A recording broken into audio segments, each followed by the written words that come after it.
Back to my channel Jim Karthi. இன்றைக்கி ரொம்பவுமே ஒரு யூஸ்ஃபுல்லான தகவல் தான் நம்ம சேனலில் பார்க்க போகிறோம். எஸ்ஐஆர் பட்டியலில் உங்களோட பெயர் இருக்கா இல்லையா அப்படிங்கிறத உறுதி செய்கிறதுக்கு ஒரு ஈஸியான ஒரு மெத்தட் சொல்லியிருக்காங்க. எஸ்ஐஆர் வரைவு பட்டியல் பெயரில் பெயர் இல்லாதவங்க, அப்படி இல்லைன்னா கண்டறிய இயலாத முகவரியில் இருக்கிறவங்க போன்ற விவரங்களை அந்தந்த மாவட்ட தேர்தல் அதிகாரிகள் இணையதளங்களில் தெரிஞ்சுக்கொள்ளலாம் அப்படின்னு சொல்லிட்டு ஒரு பதிவு வெளியிட்டிருக்காங்க.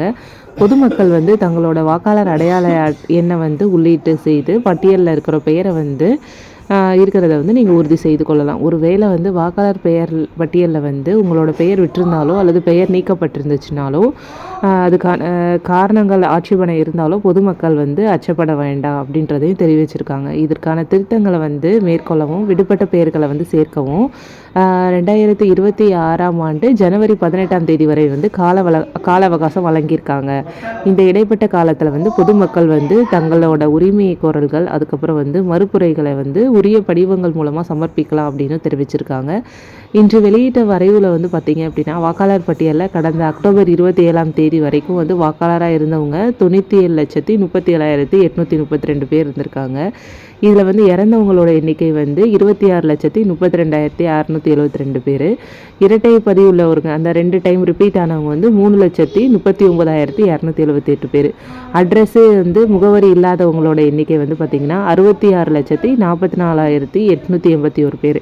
வாக்காளர் அடையாள பட்டியலில் இடம் பெறாதவர்கள் தங்களுடைய கோரிக்கைகளையும் மறுப்புரைகளையும் 19/2/2026 வரை சமர்ப்பிக்கலாம் அப்படின்னு சொல்லியிருக்காங்க. அதன் அடிப்படையில் 17/2/2026 அன்னைக்கு இறுதியாக வாக்காளர் பட்டியல் வெளியிடப்படும் அப்படின்னு சொல்லியிருக்காங்க.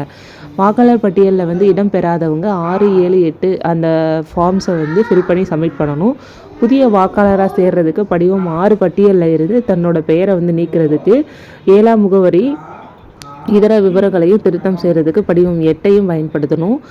இந்த கோரிக்கை படிவங்கள் அந்தந்த வாக்குப்பதிவு மையங்களே கிடைக்கும். இது தவிர பார்த்திங்கன்னா நகராட்சி மாநகராட்சி அலுவலகங்கள் வட்டாட்சி அலுவலகங்களை கேட்டு வாங்கலாம். அப்படி இல்லாட்டினா voters.eci.gov.in அப்படிங்கிற இணையதளத்தில் பதிவிறக்கம் செய்து கொள்ளலாம் அப்படிங்கிற ஒரு அறிக்கை வெளியிட்டிருக்காங்க. வாக்காளர் பட்டியலில் இருந்து பெயரை நீக்கிறதுக்கு படிவம் 7ஐயும் குடியிருப்பை மாற்றுறதுக்கு வரைவு வாக்காளர் பட்டியல் பதிவுகள் திருத்தம் செய்கிறதுக்கு மாற்று வாக்காளர் புகைப்பட அடையாள அட்டை பெறுறதுக்கும் மாற்றுத்திறனாளிகளை குறிப்பிடுறதுக்கு பார்த்திங்கன்னா படிவம் 8ஐயும் பயன்படுத்தி இறுதி பட்டியலில் பெயரை சேர்த்து கொள்ளலாம்.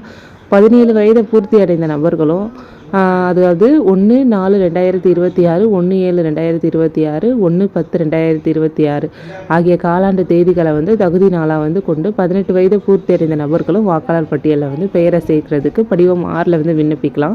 இவங்களோட மனுக்கள் பார்த்திங்கன்னா அந்தந்த காலாண்டில் பரிசீலித்து முடிவு செய்யப்படும் அப்படின்னு சொல்லியிருக்காங்க. இது ஒரு சிறப்பு முகாம் தான். இந்த முகாம் மூலயமா நம்ம ஃபார்ம்ஸை சப்மிட் பண்ணோம் அப்படின்னா நமக்கு நேரடியாக பதில்கள் கிடைக்கும். அப்படிங்கிறதுனால முகாம் அப்படிங்கிறதுனால அரசை தேடி விண்ணப்ப படிவங்களை ஆவணங்களையும் வழங்கும். எனவே வாக்காளர் பட்டியலில் இடம் பெறாதவங்க அந்த சிறப்பு முகாம்களை கலந்து கொண்டு உங்களோட வாக்கை பெறணும்.